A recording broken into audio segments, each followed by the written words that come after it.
Hi everyone, welcome to my channel.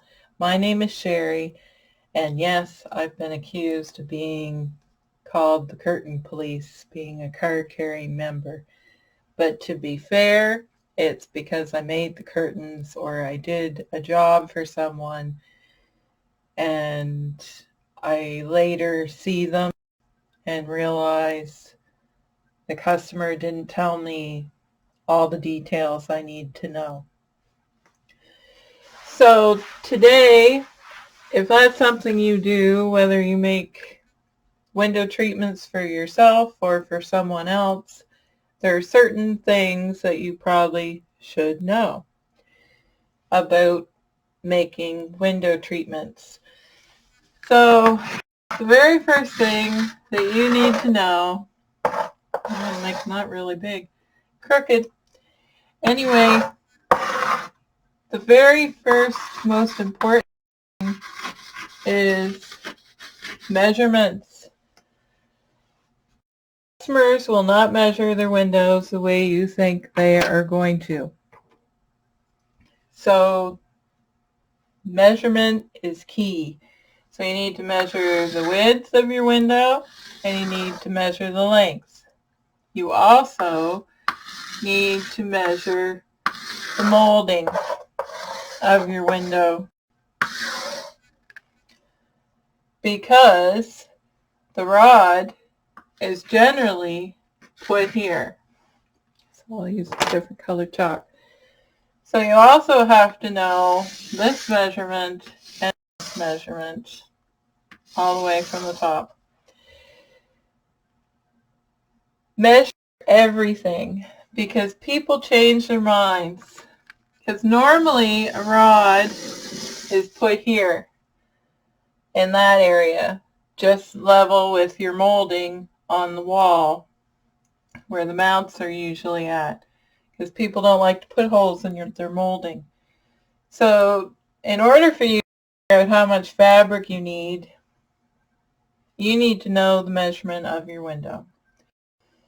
So the second most important thing is the rod. You need to know where the rod is going to be, and you need to know what style of rod it's going to be, because rods differ in measurements. And sometimes customers will want to order, or you may do this yourself. You're painting a room, you're going to purchase a different rod. That's important to know how big it is and what style it is, and because they come in all different shapes and sizes. So what kind of rod, where are you going to put it? These are all important things to know in your measurements. The next thing that you need to know is style.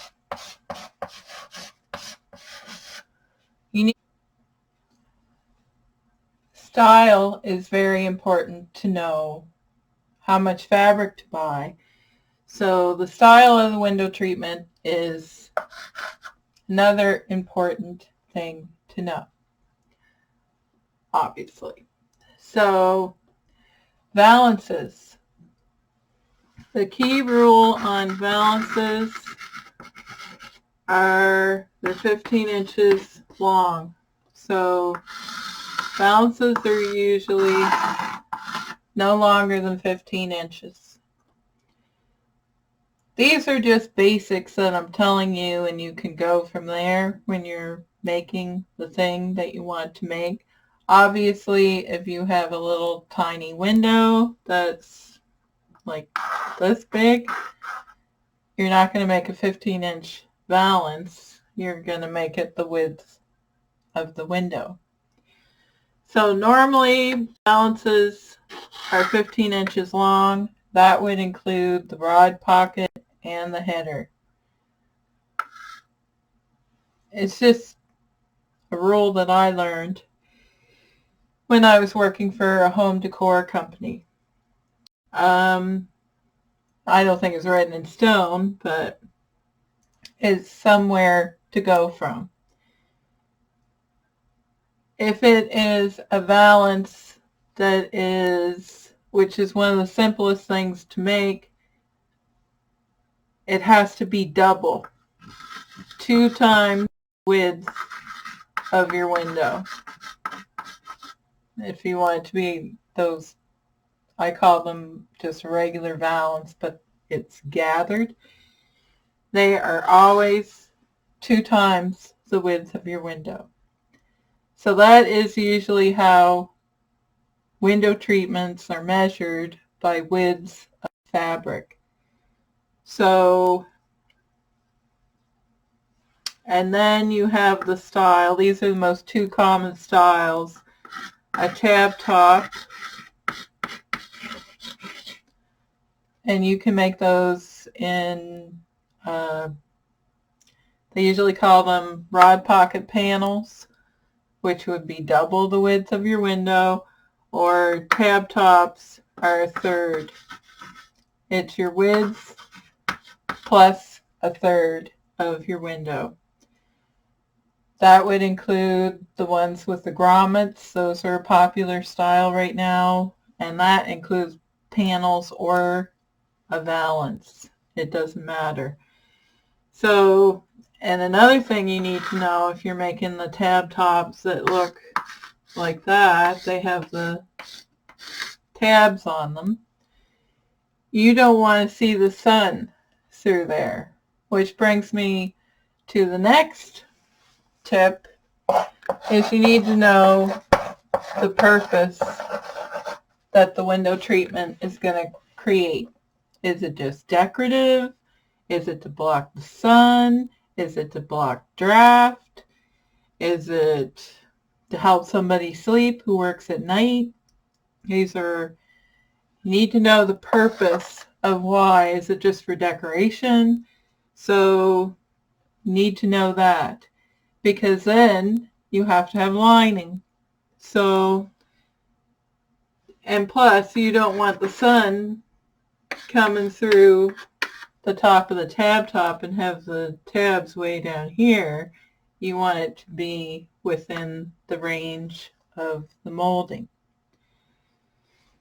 So those are just rules for, and a lot of people, this may be controversial, tab tops, or people think they should be only 1 width of the window. They look way better if you add on that third, especially if they're panels that go to the floor or to wherever past the window. So, yes. So style helps you figure out how much fabric you're going to need, and you also need to know the purpose. Now, to talk about lining, I had a customer, of course this is like a really long time ago. She was actually angry that she washed her, I think she had made them. They were just made out of, they was for her cottage. She had a cottage with simple broadcloth like panels up over windows, and the sun rotted them. So when she washed them, they disintegrated and were just in pieces. And she was really annoyed that they were destroyed.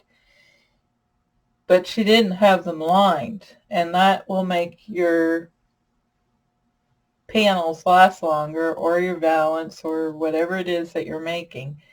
It'll make them last longer because it'll protect your main fabric that you're going to see inside the house from the sun.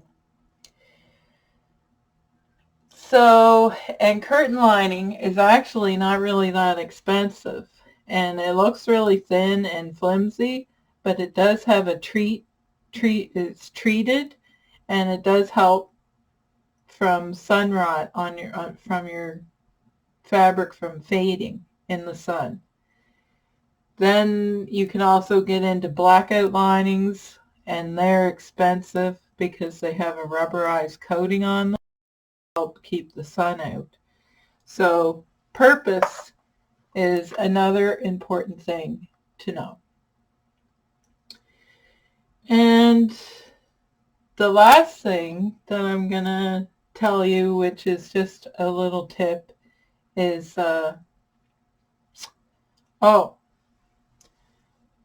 you have to match your fabric too. If you're doing, or you should, because you will notice it immediately if you don't. So usually fabrics, whether it's plaid or print, they can be from anywhere from a couple inches in the repeat on the print to 12 or 24 inches, depends on the print. So you have to figure that out when you're buying the fabric. So because you figure out your yardage by width, by how many widths you need, then, so say you were making a valance and you needed 2 widths, you would need those 2 widths of fabric plus the repeat. So you can make sure that, so you have to add that in there. So repeat of fabric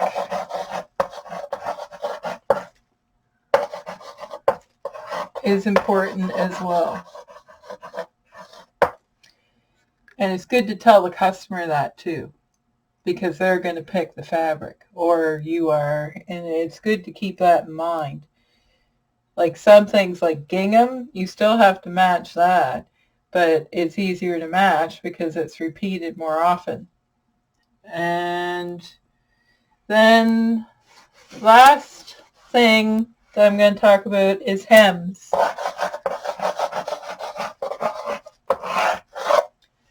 People that buy panels because they're on sale or because they're a really good deal and they're way too long because nobody's window is the same length. And they buy these panels and they cut them off, and they always cut them off too short.